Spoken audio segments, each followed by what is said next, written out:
አሰላሙ አሌይኩም ወረህመቱላሂ ወበረካቱ። ሰላም ውድ ቤተሰቦች እንዴት ናችሁልኝ? ሁላችሁንም ሰላም ብያለሁ። የቻናሌ ተከታታዮች በሙሉ ሰላም ብያለሁኝ። እኔ ደህና ነኝ አልሐምዱሊላህ። እናንተ እንዴት ናችሁልኝ? ሁሉ ሰላም ነው? ሰብስክራይብ፣ ኮሜንት፣ ላይክ እያደረጋችሁ ስለምታበረታቱኝ በጣም አመሰግናለሁ። እንሻላህ ዛሬ የማቀርብላችሁ በጣም አስተማሪ የሆነ ታሪክ ነው ማለት ነው። እኔ በጣም ስለተመቸኝ እስኪ ለእናንተም ልጋብዛችሁ፣ ለውድ ቤተሰቦች ልጋብዛችሁ ብዬ ነው ማለት ነው።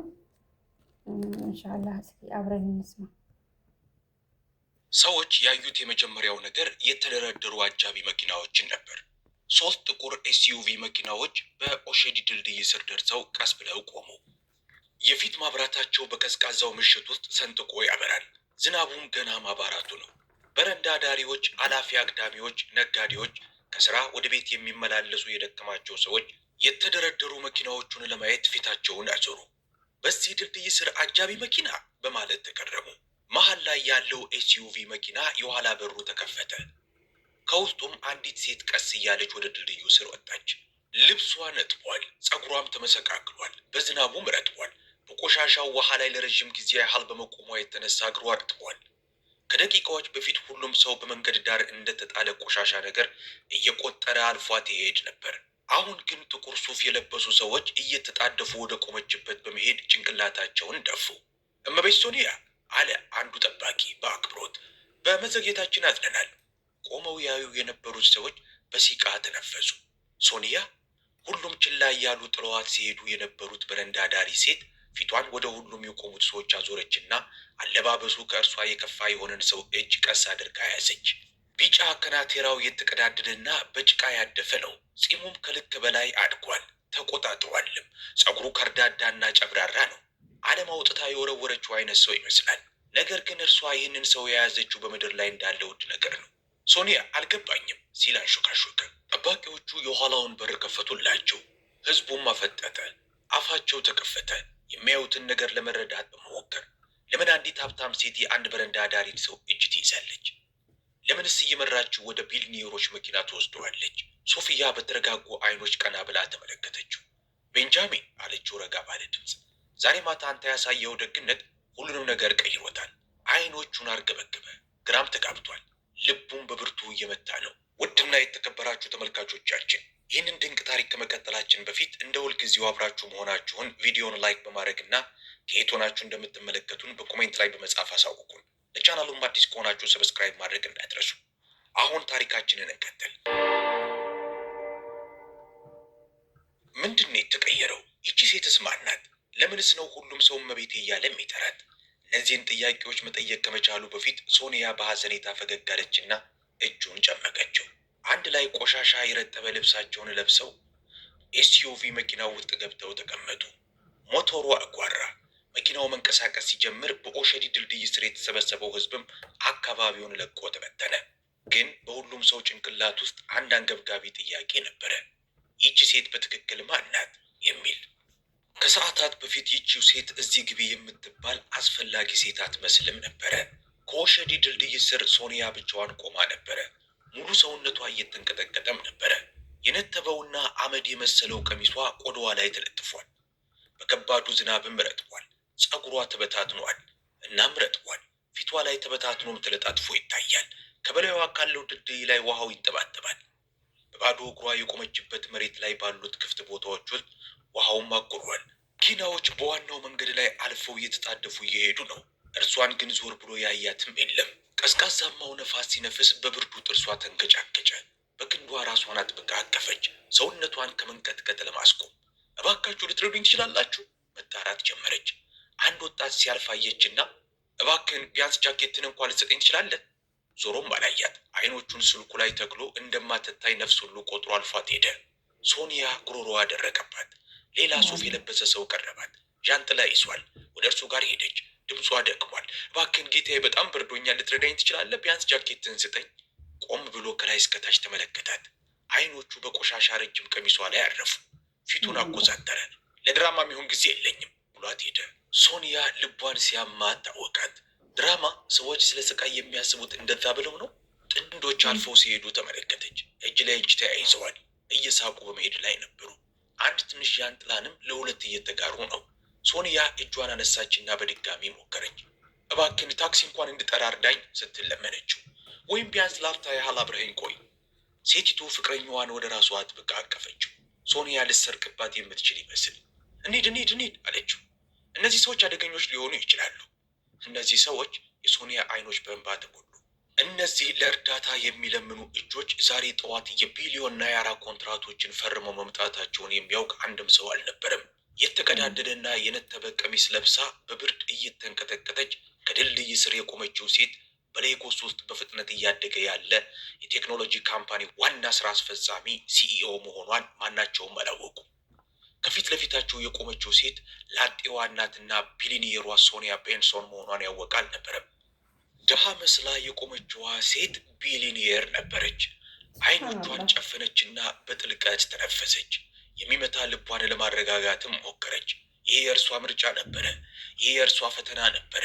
ዝግጁ መሆኗን ለራሷ ብትነግረውም አሁን ግን እዚህ ቀዝቃዛ እርጥበታማ ቦታ ላይ ችላ ተብላ መቆሟ ድንገት ልቧን ትንሽነት አሰማው። ጭንቅላቷ የዛን ዕለት ጠዋት ስለተፈጠረው ክስተት አሰበ።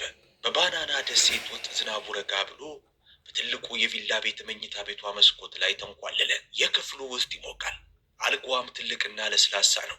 ክሬም በመሰለው ግድግዳ ላይ አምፖል ወርቃማ ብርሃኑን የመጨረሻው ላይተስት የተባለው አይፎን ስልኳ መልእክት መድረሱን አሳያት። እመቤት 3 ሌሎች ሰዎች የጋብቻ ጥያቄያቸውን ልከዋል አላት ረዳቷ ቶሪ በቪዲዮ ኮል። ሁሉም በጣም ስኬታማ ናቸው። አንዱ የግንባታ ኩባንያ አለው። አንዱ በነዳጅ ዘይትና በጋዝ ላይ ነው የሚሰራው። የመጨረሻው የመጣው በምስራቅ ካሉት የንጉሳውያን ቤተሰቦች ነው። ሶኒያ ፈገግ አለች፣ ግን አይኖቿ ድካም ይነበብባቸዋል። በዚህ ወር ምን ያህል መጡ ማለት ነው? ቶሪ ድምፁን አጥፍቶ ቆጠረ። 9 ሰዎች። ሁሉም ውድ መኪናዎችን ያሽከረክራሉ። ሁሉም ትልቅ ስም ያላቸው ናቸው። ልጇን ካስተኛች በኋላ ምን ያህል ምሽቶችን ብቻዋን እያለቀሰች እንደምታሳልፍ የሚያውቅላት የለም። አንዳቸውም ኩባንያዋን ከመሬት አንስታ ትልቅ ስም ያለው ለማድረግ ምን ያህል እንደታገለች የሚያውቅ የለም። የቀድሞ ባለቤቷ ሊጠቀምባት እንደሞከረ እንደዋሻትና እንዳጠፋት ማናቸውም አያውቁም። የሚያውቁት ያላትን ገንዘብ ብቻ ነው። የሚወዱት ስልጣኗን፣ አናኗሯን፣ ስሟን እንጂ እርሷን አይደለም። ስራ እንደሚበዛብኝ ንገራቸው አለችው በእርጋታ የስልክ ጥሪውን እየዘጋች። ከተቀመጠችበት ተነስታ በመስኮቱ አሻግራ ተመለከተች። ልቧን ተሰማት። ባል ብቻ ወንድ ብቻ አይደለም የምትፈልገው፣ ጓደኛ፣ ባልደረባ፣ ምንም የምትሰጠው ነገር በሌላት ጊዜ እጁን የሚዘረጋላት፣ ምንም በማትመስል ጊዜ እንኳ የሚያይ ሰው ነው የምትፈልገው። በዚህ ጊዜ ልጇ ኤሊያና ወደ ውስጥ ገባች። 15 ዓመቷ ነው። ከሳይዟ በላይ የሆነ ቲሸርት ለብሳለች። እማዬ አለቻት አልጋው ላይ እየወጣች። ደህና ነሽ? ሶኒያ ፈገግ ለማለት ተገደደች። ደህና ነኝ የኔ ልጅ፣ ዝም ብዬ እያሰብኩ ነው። በድጋሚ ስለ ፍቅር እያሰብሽ ነው ስትል ኤሊያና ሾፈችባት። የሚያጩሽ ሰዎች ሲልኩብሽ ሁልጊዜ ታዝኛለሽ። ሶኒያ ሳቀች፣ ግን አይኖቿ ያንጸባርቃሉ። ምናልባት ስትል አመነች። ብቻ ለተሳሳተ ምክንያት የሚመጡ ሰዎች ታክተውኛል አለቻት። ኤሊያና ፊቷን አኮሳተረች። እያሰበች ነበረ። ከዛም አይኖቿ አበሩ። አንድ ሀሳብ ይመጣላት ይመስል። ሀብታም ባትመስይስ ስትል ጠየቀቻት። አንድ ኖርማል ሰው መስለሽ ወደ ውጭ ብትወጪስ? ወይም ድሃ መስለሽ? ከዛም የእውነት ማን ደግ እንደሆነ ታያለሽ። ሶኒያ ልጇ ላይ አፈተተች። ሀሳቧ ወጣ ያለ ያልተለመደና አደገኛ ነው። ግን ልቧ ውስጥ አንዳች ነገር ዘለለ። ባደርገውስ ስትል አንሾካሾከች። ድሃ ባስመስልስ? ኤሊያና አይኖቿን አርገበገበች። ቆይ ግን ከሰዓት በኋላ ሶኒያ ወስና ነበረ። አመድማ ቀሚስ ለበሰች። ጌጣጌጦቿን ሁሉ አወለቀች። ጸጉሯን አሰረችና በጣቷን መሰቃቀለችው። ሜካፕ፣ ሽቶ አላረገችም። ትንሽ ገንዘብ ብቻ ያዘች። ስልኳንም ለኤሊያና ተወችላት። ከዛም በዛ ምሽት ብቻዋን መሄድ እንደምትፈልግ ለሾፌሯ ነገረችው። መዝነብ ሲጀምር ምሽቱን ሆን ብላ የኦሼዲ ድልድይ ስር ለማሳለፍ ቦታውን መረጠች። እንደዛ ባለ ቦታ ላይ ሰው ደግነትን ሊያሳያት ከቻለ ምናልባት የእውነት ደግነት ይሆናል። አሁን በዛው ድልድይ ስር ቆማ በብርዱ እየተንቀጠቀጠች ሶኒያ ስተሰርች ይሆን ስትል አሰበች። ማንም ሰው ሊረዳት አልፈቀደም። ሁለቴ ያያትም የለም። ምናልባት የኤሊያና ሀሳብ የሞኝ ሀሳብ ሳይሆን አይቀርም። ምናልባትም እውነተኛ ደግነት የሚባል ነገር ከእንግዲህ ላይኖር ይችል ይሆናል። እግሯ ሲደክማት ይሰማት ጀመር። ካጠገቧ ዝግ ያለ የእግር ኮቴ ድምፅ ሲቀርባት ስትሰማ መጀመሪያ ቀና ብላ አልተመለከተችም። ምክንያቱም ቀደም ብሎ አጠገቧ ደርሰው ይቆሙ የነበሩ ሰዎች ወይ ሊሰድቧት ወይም ችላ ብለዋት ሊሄዱ እንደሆነ ገብቷታል። ከዛም ለስላሳ የወንድ ሰው ድምፅ ተናገረ። የኔ መቤት አለ አንድ እንግዳ ሰው በርካታ። እየተንቀጠቀጥሽ ነው። ሶኒያ ቀና ብላ ተመለከተችው። ጠይም ቆዳ ያለው ሰው ከፊት ለፊቱ ቆሟል። ቢጫ ቲሸርቱ የነተበና በጭቃና አፈር የቆሸሸ ነበረ። ጂንሱም ቆሽሿል። ጺሙ ከርድዷል። የተመሰቃቀለም ነው። ጸጉሩም ለወራቶች ማበጠሪያ ያየ አይመስልም። ህይወት ደጋግማ የደቆሰችው ሰው ይመስላል። ግን አይኖቹ ደግነት ይታይባቸዋል። ቃል ከመተንፈሷ በፊት ቀስ አድርጎ የነተበ ኮቱን አውልቆ ቀረባት። ከዛም ቀስ አድርጎ ትከሻዋ ላይ ጠቀለለው። እባክሽን አለ ረጋ ባለ ድምፅ። እዛ አግዳሚ ወንበር ላይ አብረሽን ተቀመጪ፣ ከመሄድሽ በፊት እንድትበረቺ። የሶኒያ አይኖች በድንጋጤ የተበለጠጡ። ልቧ ለአፍታ ያህል ቀጥ ብላ ቆመች። መኪና፣ ዝና፣ ካሜራ፣ ጥቅም የሌለበት ንጹህና ቀላል ደግነት። ሰውየውን ለማየት ቀስ ብላ ፊቷን አዞረች። በሰከንድ ውስጥ በህይወቷ ውስጥ ያለው ነገር ተለወጠ። ሶኒያ በእንጨት አግዳሚ ወንበሩ ላይ ተቀመጠች። አሁንም የነተበውን የቤንጃሚንን ኮት እንደለበሰች ነው። ኮቱ ዝናብ፣ ጭስ፣ የረጅም ቀን ትግል ሽታ ይሸጣል። ሆኖም ለእርሷ ግን አሁንም በህንፃ ውስጥ ካለው ውድ ብርድ ልብሷ የበለጠ ሙቀት ሰጥቷታል። ቤንጃሚን ፊቱ ላይ ያለውን የዝናብ ውሃ በእጁ ጠረገው። ይህ ትንሽ ገጽታው እንኳ ህይወት ምን ያህል እንዳደከመው ያሳያል። ግን አይኖቹ፣ እነዛ የተረጋጉና ደግ አይኖቹ ከእርሷ ላይ አልተነቀሉም። ሁኔታዋ በጣም አሳስቦት እየተንቀጠቀጠ ተመለከታት። አሁን ትንሽ ሻላለሽ ሲል ረጋ ብሎ ጠየቃት። ሶኒያ ራሷን ነቀነቀች። አሁን አመሰግናለሁ። ድምጿ ዝግ ቢልም ልባዊ ነበረ። ማንም ሰው ሙሉ ምሽቱን ይህንን ጥያቄ ጠየቃት አልነበረም። እንደ በረዳት እንኳ ለማወቅ ለረጅም ጊዜ ያህል ትክ ብሎ እንኳ ያያት አልነበረም። ቤንጃሚን ቀስ ብሎ ካጠገቧ ተቀመጠ። ላፍታ ያህል ዝም ብለው ተቀመጡ። ከዛም ሶኒያ ፊቷን ወደ እሱ አዞረች። ለምን ረዳኝ? አታውቀኝም እንኳ ስትል ጠየቀችው። ቤንጃሚን ቀስ አድርጎ ተነፈሰ። የዓመታት ስቃዩን በልቡ እንደተሸከመ ሰው ደረቱ ተነፋ። እርዳታ ፈልገሽ ሁሉም ሰው እያለፈች ሲሄድ መመልከት ምን አይነት ስሜት እንደሚያሳድር ስለማውቅ ነው። ሶኒያ አይኖቿን አርገበገበች። ቃላቶቹ ብዙ እውነቶችን አስረዋል፣ ሚዛንም ያነሳሉ። ንገረኝ ስትል አንሾካሾከች። ቅር ካላለህ ስለ ራስህ ንገረኝ። ላፍታ ያህል በጭቃ የጨቀየውን እጁን ተመለከተ። ከየት መጀመር እንዳለበት ለመወሰን የተቸገረ ይመስላል። ከዛም ተናገረ። ስሜ ቤንጃሚን አካፎር ይባላል። ከዕለታት አንድ ቀን ደህና ነበርኩ። ሶኒያ ተመለከተችው ተደንቃ። እንዲህ አልነበርኩም ሲል ንግግሩን ቀጠለ። ደቡብ አፍሪካ ውስጥ ቶፕ የተባልኩ የሶፍትዌር ኢንጂነር ነበርኩ። ለትልቅ የቴክኖሎጂ ካምፓኒ ነበር የምሰራው። ያምኑኝም ነበረ። የቡድን መሪም ሊያደርጉኝ አቅደው ነበረ። ግን አንድ ቀን ሚስቴ ህገወጥ እጽ በቢሮ ቦርሳዬ ውስጥ ጨመረችብኝ። ከሆኑ ሰዎች ጋር በመስራት አታለለችኝ። የካምፓኒውን መስመር ተጠቅመህ ህገወጥ እጽ እያዘዋወርክ ነው ብለው ከሰሱኝ። ሶኒያ በሲቃ ተነፈሰች። በስራ ላይ እያለው ታሰርኩ፣ በሁሉም ሰው ፊት። ቦርሳዬንም ፈትሸው ሁሉንም ነገር አገኙ። እንዳብራራላቸው እንኳ እድል አልሰጡኝም። 2 ዓመት ተፈረደብኝ ሲል አንሾካሾከ። ስለ ልጆቼ እያሰብኩ 2 ዓመታቶችን በእስር ቤት አሳለፍኩ።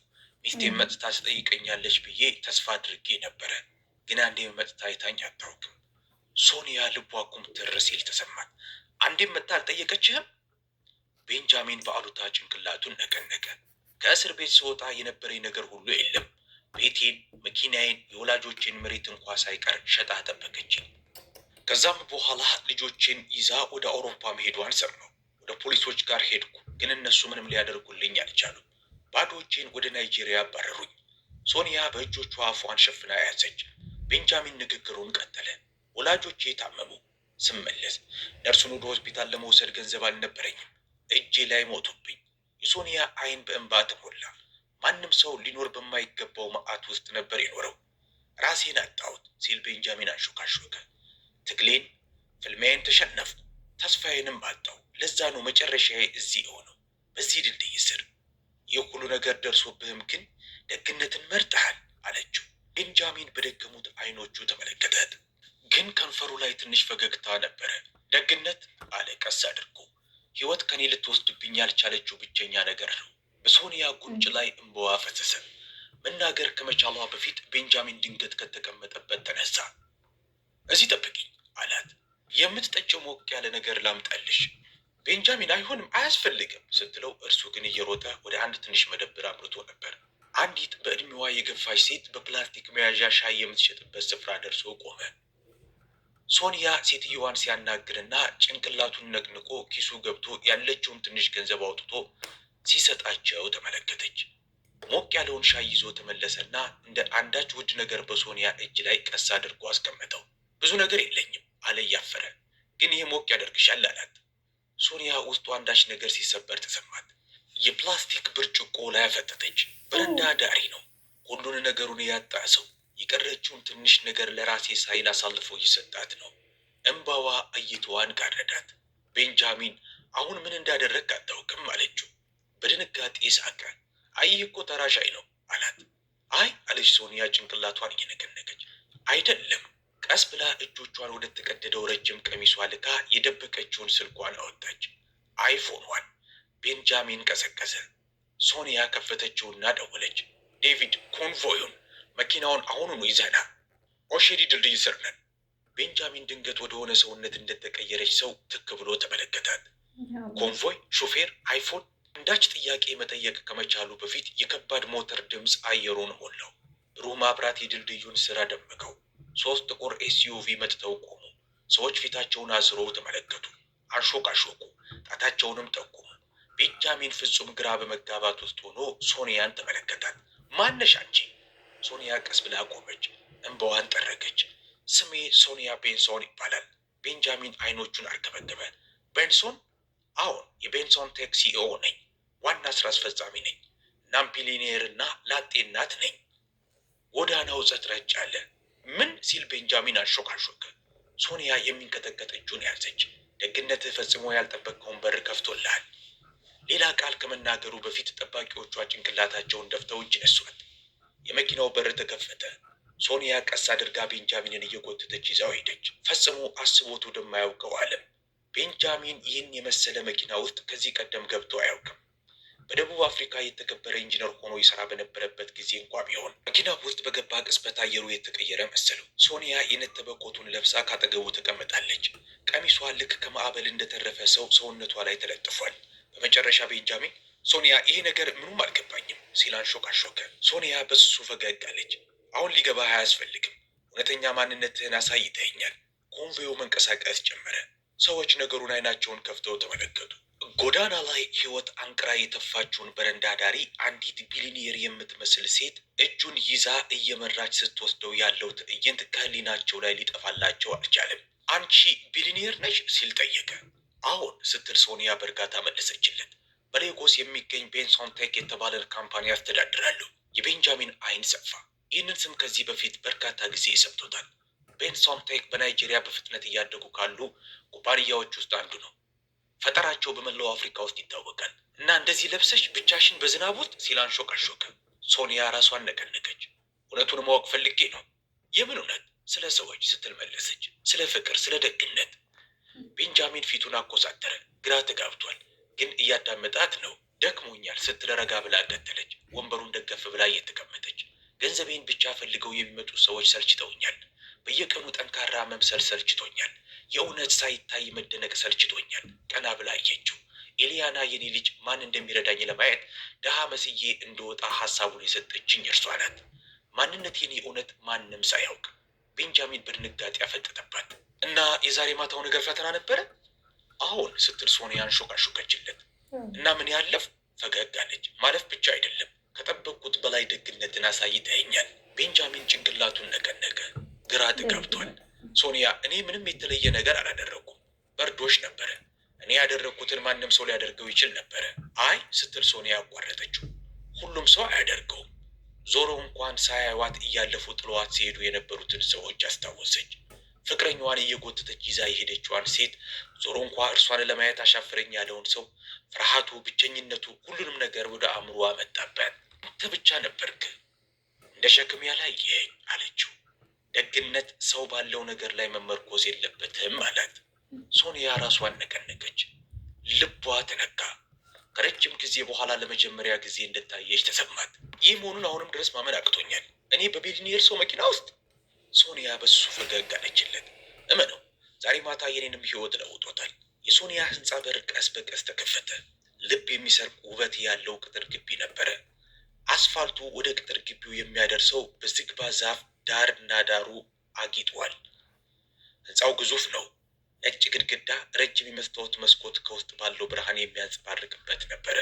ቤንጃሚን አፉን ከፍቶ ተመለከተ። ይህ ያንቺ ቤት ነው ሲል አንሾካሾከ። ፈዟል ባየው ነገር። ሶኒያ ፈገግ አለች። አዎን፣ ወደ ውስጥ መግባት የሚገባኝ አይመስለኝም። ፊቷን አዙራ ተመለከተችው። ለምን አትገባም? እንዲህ ሆኜ ወደ ታች አይኖቹን አዘቅዝቆ የቆሸሹ ልብሶቹን፣ የተቀደደ ከናቴራውን፣ በጭቃ የጨቀየ ጂንሱን ተመለከተ። ሶኒያ፣ እኔ የዚህ ዓለም ሰው አይደለሁም አላት። ሶኒያ ረጋ ብላ ጭንቅላቷን ነቀነቀች። ከድልድይ ስር ያለው ዓለም ሰውም አይደለም አለችው ረጋ ብላ። ና ወደ ውስጥ ግባ። በሩ ተከፈተ። ሁለት ሰዎች ራሳቸውን ደፍተዋል። እንኳን ደህና መጣሽ የኔ እመቤት አለ። ቤንጃሚን አመነታ። ሶኒያ እጁን ያዘችው። ወደ አንጸባራቂው የእብነ በረድ ሳሎን ውስጥ ገቡ። ትልቅ ቲሸርት ያደረገች አንዲት ወጣት ልጅ ከደረጃው ላይ የሮጠች ወደ ታች እማዬ ስትል ጮኸች። ከዛም ቤንጃሚንን እንዳየችው ቀጥ ብላ ቆመች። ማን ነው እሱ ስትል ጠየቀች። ሶኒያ ፈገግ አለች። ኤሊያና፣ ቤንጃሚንን ተዋወቂው፣ ዛሬ ማታ የረዳኝ እርሱ ነው። ኤሊያና ፈጠጠች። ከዛም ፈገግ አለች። እናቴን ረዳሃት? አመሰግናለሁ። ቤንጃሚን ጭንቅላቱን ነቀነቀ እያፈረ። ተቀብያለሁ። ሶኒያ ፊቷን ወደ ጠባቂዎቹ አዞረች። ሸዋርና ልብስ አዘጋጁለት፣ ዛሬ እዚህ ነው የሚያድር። ቤንጃሚን ቅዝቅዝ አለ። እዚህ መቆየት አልችልም አለ። አሁን ትችላለህ አለች ሶኒያ። አንዴ እንኳ ሞቅ ያለ አልጋ ማግኘት ይገባል። ደግሞ አልተከራከረም። ከሰዓታት በኋላ ቤንጃሚን ከመታጠቢያ ቤት ሲወጣ የተለየ ሰው ይመስል ነበረ። ጺሙ ሽክ ተደርጎ ተቀርቅሟል። ጸጉሩንም ተስተካክሏል። ንጹህ ነጭ ሸሚዝና ግራጫ ሱሪ ለብሷል። ፈራ ተባ እያለ ሸሚዙን አስሬ ይነክዋል። የእርሱ እንዳልሆነ የፈራ ይመስል። ሶኒያ ወደ ኮሪደሩ ሄደች። ስታየው ተደነቀች። በጣም አምሮብሃል ስትል አንሾካሾከች። ቤንጃሚን አፈረ። ያላሰበው ሀፍረት ነበር የተሰማው። እኔ ራሴ እንኳ ራሴን ማወቅ አቅቶኛል። ወደ ሳሎኑ ገቡ። ኤሊያና ሁለት ሞቃት ምግብ ያለበት ሳህን ይዛ የምትጠብቃቸው ስፍራ ደረሱ። እማዬ አለች። እርሱም ከእኛ ጋር መቀመጥ ይችላል? ሶኒያ በአዎንታ ጭንቅላቷን ነቀነቀች። ቤንጃሚን እርግጠኛ ባይመስልም ካጠገባቸው ተቀመጠ።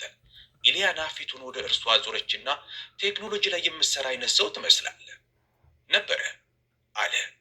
እውነት? አይኖቿ ሰፋ። የት? ሶኒያ ትነግርሻለች አለ ቤንጃሚን ፈጠን ብሎ እየተጎረረ እንዳይመስልበት እየዘጋ። ሶኒያ እጇን በእጁ ላይ አድርጋ አይ አንተ እንድትነግራት ትፈልጋለሁ።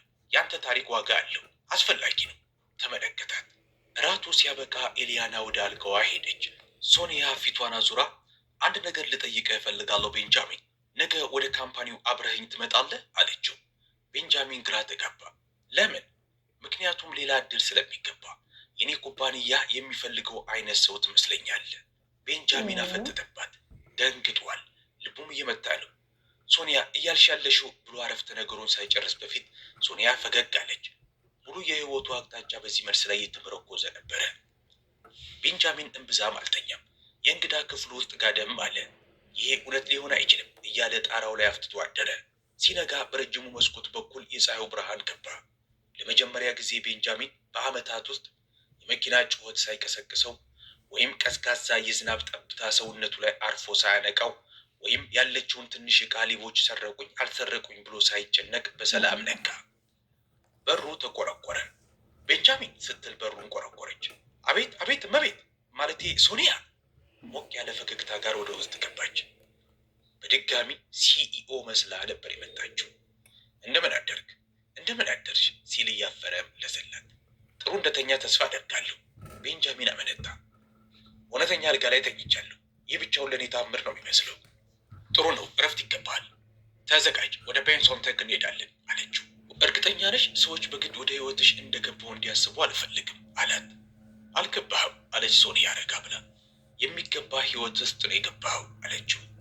ልክ ቤንሶንተግ ካምፓኒ ደርሰው ወደ ውስጥ እንደገቡ ሰራተኞቹ ሁሉ ለሶኒያ ሰላምታ ሰጡ። እንኳን ደህና መጣሽ፣ ዛሬ በጣም አምሮብሻል እመቤት። ቤንጃሚንን እንዳዩ ግን ሎቢውን ሹክሹክታ ሞላው። ማን ነው ይሄ? እመቤታችን ለምንድን ነው ከእርሱ ጋር የምትሄደው? እንግዳ አይመስልም። ሶኒያ ጭምጭምታዎቹን ችላ ብላ ፊቷን ወደ ቤንጃሚን በማዞር አብረኸኝ ና አለችው። ኮድ፣ የፕሮጀክት ቻርት፣ የሶፍትዌር አፕዴት ወዳለበት የኮንፈረንስ ክፍል ይዛው ገባች። የኢንጂነሮች ቡድን በረጅም ጠረጴዛ ዙሪያ ተቀምጧል። ሶኒያ እንደገባች ወዲያውኑ ቆሙ። እንደምን አደርሽ እመቤት አሏት። እንደምን አደራችሁ አለቻቸው በተለመደው የራስ መተማመኗ። ከዛም ወደ ቤንጃሚን እየጠቆመች ይህ ቤንጃሚን አካፎር ይባላል፣ ከእኛ ጋር መስራት ይጀምራል። የአንዳንዶቹ አይን ተከፈተ፣ አንዳንዶቹም ቅንድቦቻቸውን አነሱ። ግን እመቤት ከዚህ በፊት አይተነው አናውቅም። የትኛውን ዲፓርትመንት ነው የሚቀላቀለው? ሶፍትዌር ኢንጂነሪንግ። ክፍሉ ጸጥ ረጭ አለ። ልምድ አለው ሲል ሌላኛው ኢንጂነር በአክብሮት ጠየቀ። ያለው ልምድ ሁላችሁም አንድ ላይ ተጣምራችሁ ካላችሁ ልምድ ይልቃል። ሁሉም ሰው ግራ ገባው። ቤንጃሚን ልምድህን ንገራቸው አለችው። ደቡብ አፍሪካ ላለው የኢጂቴክ ካምፓኒ ውስጥ በመሪ ኢንጂነርነት ሰርቻለሁ አለ ረጋ ብሎ። ከፊል የደህንነት መዋቅራቸውንም ገንብቻለሁ። ከመታለሌ በፊት የቡድን ማስፋፊያው መሪ ተደርጌ ልሾም ነበረ። አንዱ ኢንጂነር ታብሌቱን ሊጥለው ደርሶ ነበር። ቆይ ኢጂቴክ ዓለም አቀፍ ካምፓኒ? ቤንጃሚን ጭንቅላቱን ነቀነቀ። እዚህ ያላችሁ አንዳችሁ እርሱን ዝቅ አድርጋችሁ ብትገምቱ እኔን ዝቅ አድርጋችሁ እንደገመታችሁ አስቡ አለች ሶኒያ። ዝምታ ክፍሉን ዋጠው። ከዛም የኢንጂነሮቹ ኃላፊ ወደፊት ተራምዶ እጁን ዘረጋለን። ወደ ቡድናችን እንኳን ደህና መጣ ጌታዬ አለው። አካባቢውን ካሳየችው በኋላ ሶኒያ ወደ ግል ቢሮዋ ይዛው ሄደች። በጣም ተደንቆ በቢሮዋ ሶኒያ ለምንድን ነው ይህን ሁሉ ለእኔ የምታደርግልኝ ሲል ጠየቃት። ቀረበችው። ምክንያቱም ደግነት ሽልማት ስለሚገባው፣ ምክንያቱም ዓለም ችላ ብሎ ባለፈኝ ጊዜ አይተ የቀረብከኝ አንተ ብቻ ስለነበር አለችው። ሶኒያ የረዳውሽ እኮ አንዳች ነገር ፈልጌ አይደለም፣ የረዳውሽ በርዶሽ ስላየውሽ ነው አላት። አውቃለሁ አለች እጁን እየጨመቀች። የእጇ ንኪ በመላው ሰውነቱ ውስጥ ሙቀት ለቀቀበት። ቤንጃሚን ይህ እኮ ገና ጅማሮ ነው ስትል አሾካሾከች። መልስ ከመስጠቱ በፊት በሩ ተቆረቆረ። እመቤት ይህንን ነገር ማየት አለብሽ፣ ስለ ቤንጃሚን ነው አለቻት። ረዳት ጸሐፊዋ ነበረች። ሶኒያ እና ቤንጃሚን ግራ ተጋብተው ተያዩ። ምን ስለ እሱ ስትል ሶኒያ ጠየቀች። ረዳቷ የታብሌቷን ስክሪን አሳየቻት። የሶኒያ አይኖች ሰፉ። ቤንጃሚን ወደፊት ቀረባት። ምን ተፈጥሮ ነው ሲል ጠየቀ። ከድልድዩ ስር ትናንትና ኮትህን ስትሰጣት የሚያሳየውን ቪዲዮ የሆነ ሰው ፖስቶታል። ቫይራልም ሆኗል። በጣም ነው ቫይራል የሆነው። ቤንጃሚን ቅዝቅዝ አለ። ምን? የሶኒያ ልብ ዱብ አለ። ቤንጃሚን በሶኒያ እጅ ላይ ያለውን የታብሌት ስክሪን ላይ አይኖቹን አፍጥጦ ቀረ። ፊቱ ደግሞ ልብሱ ረጥቦ ፀጉሩ ተመሰቃቅሎ ይታያል። የነጠበውን ኮቱን በሶኒያ ትከሻ ላይ ሲጠመጥመው ይታያል። የሆነ ሰው ከመንገዱ ዳር ቆሞ ሁሉንም ነገር እየቀዳው ነበረ። በቪዲዮ ላይም እባክሽን አብረሽኝ ወንበሩ ላይ ተቀመጪ ሲል ይሰማል። ቀጥሎ መኪናዎቹ ኤስዩቪ ጥቁር ኮንቮዮች መጥተው ሲወስዷቸው ያለውን ትዕይንት ሁሉ ቀርቶታል። ቪዲዮ ሚሊዮኖች እይታን በአንድ ጊዜ አግኝቷል። ኮሜንቶቹ የደግነት እውነተኛ ትርጉም ይሄ ነው፣ ለዚህ ሰው የሚፈልገውን ነገር ስጡት፣ ሀብታም መሆኗን ሳያውቅ እኮ ነው ይረዳል፣ ፈጣሪ ይባርከው፣ ይህ ታሪክማ ፊልም ነው፣ ኧረ እባክህ አንድ ሰው ወደ ፊልም ቀይረው። የቤንጃሚን ጉልበት ካደው። ሶኒያ ትኩረት አልፈለኩም፣ ሰዎች ታሪኩን እንዲጠመዝዙት አልፈለኩም አላት። ሶኒያ እጁን ይዛ ቤንጃሚን አዳምጠኝ፣ ምንም ነገር እኮ እየተወሳሰበ አይደለም፣ እያደነቁህ ነው። ቤንጃሚን ጭንቅላቱን ቀስ አድርጎ ነቀነቀ። ዓለም ሲመለከተኝ አልለመድኩም፣ እንግዳውስ ዓለምን አትመልከት፣ እኔን ተመልከተኝ አለችው። ቀና አለ። በዚህ ቅጽበት ከቢሮ ውጭ ያለው ጩኸት ጠፋ። እርሷ፣ ድምጿ፣ ሙቀቷ፣ እርጋታዋ ቀረ። ቢሊኒየርን አይደለም የረዳው፣ ሰውን የረዳው። ያንተን ታሪክ ውብ የሚያደርገው እርሱ ነው። ሶኒያ ሰዎች እየተጠቀምኩብሽ ቢመስላቸውስ? ሶኒያ እጁን አጥብቃ ያዘችው። እንደሱ የሚያስበው ሰው እኔን ፈጽሞ አያውቀኝም ማለት ነው። አንተንም በእርግጠኝነት አያውቅህም ማለት ነው። ከዛም ሶኒያ ፈገግ ብላ ቤንጃሚን፣ ሁሉም ነገር ሰላም ነው፣ አይዞ፣ ደህንነቴ የተጠበቀ ነው አለችው። ከዓመታት በኋላ ለመጀመሪያ ጊዜ እነዚህን ቃላቶች አመነ። ከዚህ በኋላ የተፈጠረው ነገር ቀውጢ ነበር። ወደ ቤንሶን ታይክ የዜና ቻናሎች ተመው ቃለመጠይቆች ለማድረግ ጠየቁ። ልክ እንደ ተአምር ጦማሪዎችና ኮንቴንት ክሬተሮች በጣም አጋሩት። ዓለም አቀፍ ሚዲያዎችም ሳይቀሩ ታሪኩን አነሱት። በረንዳ ዳሪው ቢሊኒየር ሲኢኦዋን አዳናት፣ ደግነት ከድልድይ ስር፣ የዘመናዊው ዓለም ተረት የመሳሰሉ ርዕሶች። ነገር ግን በህንፃው ውስጥ ህይወት ሰላማዊ ነበረ። ቤንጃሚን ከሶፍትዌር ቡድኖቹ ጋር መስራቱን ቀጥሏል። በፍጥነትም ችሎታውን አስመሰከረ። ሲኒየር ዴቨሎፐሮችን ያታገለውን እርሱ በቀላሉ ሰራው። ንጹህና ምርጥ ኮድ ጻፈ። ማንም ያላሰበውን አዲስ የደህንነት ሀሳቦችን አስተዋወቀ። በወራት ውስጥ እስከ ዛሬ ከነበሩን ሁሉ ምርጡ ኢንጂነር ነው በማለት አንሾካሾኩ። የእመቤታችንን ህይወት አዳነ፣ አሁን ደግሞ ኩባንያውንም እያዳነ ነው አሉ። ኤሊያና ወደደችው። የቤት ስራዋ ላይ እንዲያግዛት በምትፈልግ ጊዜ ሁሉ አባቴ ቤን፣ አባቴ ቤን እያለች ትጠራዋለች። ሶኒያም ለዓመታት ተሰምቷት የማያውቀውን ነገር በእርሱ ውስጥ ማየት ጀመረች። እርጋታ፣ ጥበብ፣ ታማኝነት፣ ሰላም፣ ፍቅር። ብዙም ሳይቆይ እጃቸው መነካካት፣ ፈገግታቸው ለረጅም ጊዜ ያህል መቆየት፣ ወሬያቸው ጥልቅ እየሆነ መሄድ ጀመረ። አንድ ቀን ማታ ሶኒያ አንዳች እንግዳ የሆነ ነገር ልብ አለች።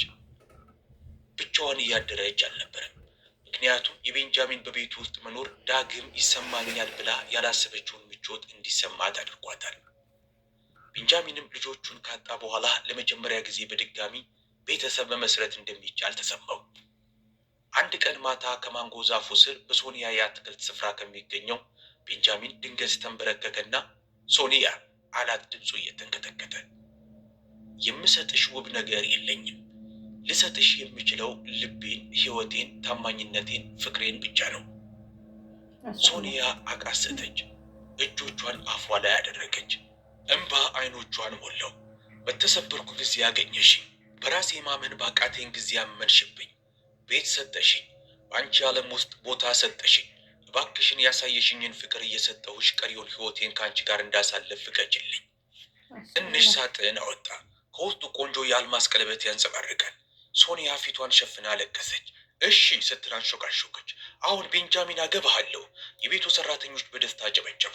ኢሊያና በደስታ ጮኸች። ሁለቱንም አቀፈቻቸው። የህይወት ዘመን ጅማሮ ነበረ። ድል ያለ ሰርግ ተደግሶ ተጋቡ። ኢሊያናም ከአቪዬሽን ትምህርት ቤት ፓይለት ሆና ተመርቃ ወጣች።